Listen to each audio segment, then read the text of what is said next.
সকল ভক্তের শ্রীচরণে আমার প্রণাম। আমি বিজন মণ্ডল আজ তোমাদের ঘরে শোনাতে চাই দামোদর লীলার পর্ব 2।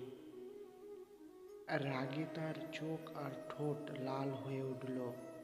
দাঁত দিয়ে ঠোঁটে কামড়ে একটা পাথরের টুকরো তুলে নিয়ে তৎক্ষণাৎ তিনি ননির ভান্ডিতে ভেঙে ফেললেন এবং অশ্রুপূর্ণ নয়নে গৃহের এক নির্জন কোণে বসে সেই ননি খেতে লাগলেন।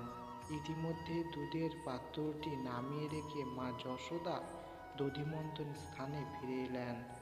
যে পাত্রে তিনি ননি তুলে রেখেছিলেন সেটি তিনি ভগ্ন অবস্থায় দেখলেন এবং তার শিশুপুত্রটিকে না দেখতে পেয়ে তিনি বুঝতে পারলেন যে এটি তার কর্ম।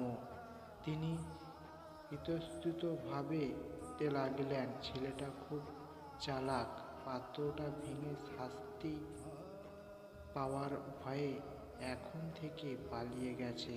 কিছুক্ষণ খোঁজার পর তিনি দেখতে পেলেন যে একটা উপর করে রাখা পদখোলের ওপর কৃষ্ণ বসে আছেন এবং শিখল ঝুলিয়ে ননির পাত্র থেকে ওই দুষ্কৃত কর্মের জন্য শাস্তির ভয়ে কৃষ্ণ এদিক ওদিক তাকাচ্ছেন। হরে কৃষ্ণ।